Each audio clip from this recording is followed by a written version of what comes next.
Funcionamiento de los procesos tecnológicos y otros productos obtenidos. Lingotes y colada continua.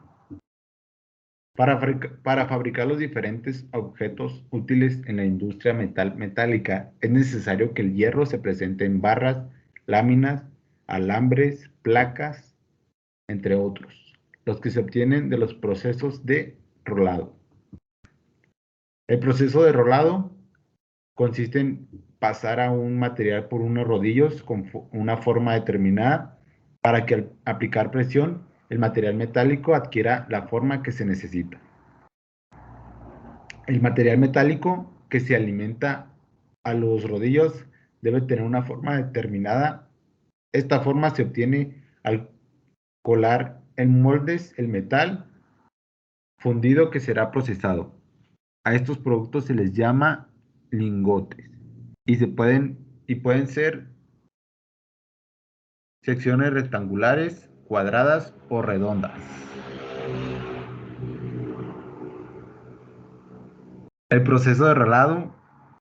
Los lingotes o lupias pueden tener desde 25 kilogramos hasta varias toneladas. Todo dependerá de para qué se va a utilizar y con qué tipo de rodillos se van a procesar. El proceso de rolado se puede dividir en laminado en frío para la ruptura del lingote o placa de metal mediante colado, llevado a cabo a temperatura ambiente o a diferencia del laminado en caliente, produce placas y hojas con menor acabado superficial, mejor tolerancia y buenas propiedades mecánicas.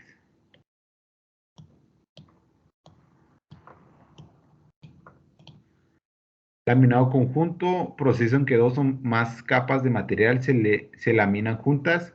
Este proceso es de gran productividad. Colada continua. Cuando se requiere un material de sección constante y de grandes cantidades, se puede utilizar el método de la colada continua, el cual consiste en colocar un molde con la forma que se requiere debajo de un crisol, el que con una válvula puede ir dosificando material fundido al molde. Por gravedad, el material fundido pasa por el molde, el que está enfriado por un sistema de agua. Al pasar el material fundido por el molde frío, se convierte en pastoso y adquiere la forma del molde. Posteriormente, el material es conformado con una serie de rodillos que al mismo tiempo lo arrastran hacia la parte exterior del sistema.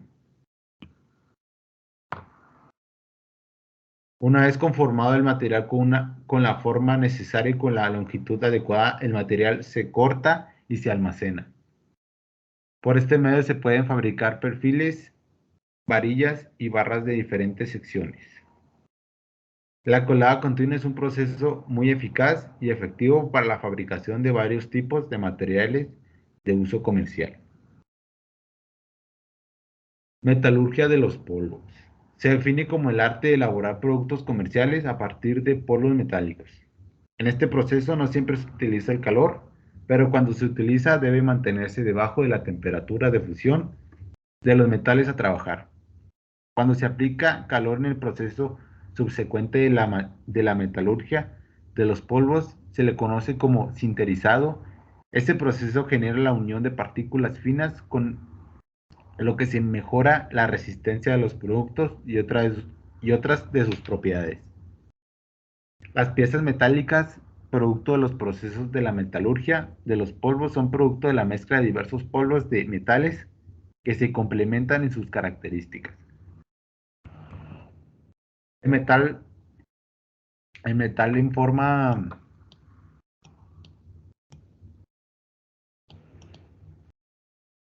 de polvo es más caro que en forma sólida y el proceso es solo recomendado para la producción en masa de los productos. En general, el costo de producción de las piezas producto de polvo metálico es más alto que la de la fundición. Existen productos que no pueden ser fabricados y otros no compiten por las tolerancias que se logran con este método de fabricación. El proceso en general consiste en producción de polvo de los metales que serán utilizados en la pieza, mezclado de los metales participantes, conformado de las piezas por medio de prensas, sintetizado de las piezas y por último tratamientos térmicos. Producción y caracterización de los polvos. El tamaño, forma y distribución de los polvos afectan las características de las piezas a producir, por lo que se debe tener especial cuidado en la forma en la que se producen los polvos. Las principales características son, en primer lugar, tenemos la forma, finura, distribución de los tamaños de partículas, capacidad para fluir, propiedades químicas, comprensibilidad, densidad aparente y al final tenemos propiedades de sinterización. El número uno, la forma del polvo depende de la manera en la que se produjo el polvo. Esta puede ser esférica, quebrada, plana o angular. En segundo tenemos la finura, que se refiere al tamaño de la partícula. Se mide por medio de mallas normalizadas, las que se encuentran entre las 36 y 850 micras. En tercer lugar,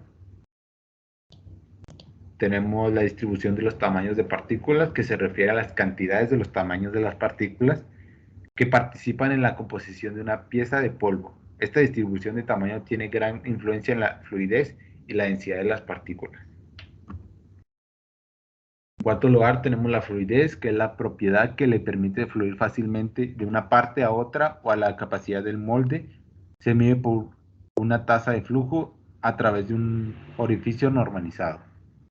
Las propiedades químicas, que son las características de reacción ante diferentes elementos. La comprensibilidad, que es la relación que existe entre el volumen inicial del polvo utilizado y el volumen final de la pieza comprimida.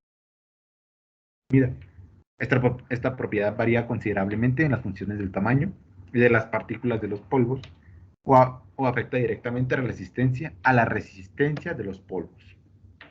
La densidad aparente, que se expresa en kilogramos por metro cúbico, esta debe ser constante para que la pieza tenga en todas sus partes la misma cantidad de polvo. En último lugar, tenemos la sinterización, que es la unión de las partículas por medio de calor. Dependerá del tipo de polvo que se esté utilizando, por lo que existen tantas temperaturas de sinterización como materiales utilizados. En las ventajas tenemos la producción de carburos sinterizados, cojinetes porosos y bimetálicos de capas moldeadas. Solo se puede producir por medio de este proceso. Porosidad controlada, tolerancias reducidas y acabado superficial de alta calidad. Se puede obtener también piezas de alta pureza por la calidad y la pureza de los polvos. No hay pérdida de material y no se requieren operarios con alta capacitación. En sus limitaciones tenemos que los polvos son más caros y difíciles de almacenar. El costo de equipo para la producción de los polvos es más alto. Algunos de los productos pueden fabricarse por otros procedimientos más económicos. Es difícil hacer productos con diseños complicados. Existen algunas dificultades térmicas en el proceso de sinterización, especialmente con los materiales de bajo punto de fusión. Algunos polvos de granos finos presentan riesgo de explosión, como vendría siendo aluminio, magnesio y titanio. Algunos productos fabricados por la sinterización pueden ser filtros metálicos, carburos cementados, engranes y rotores para bombas.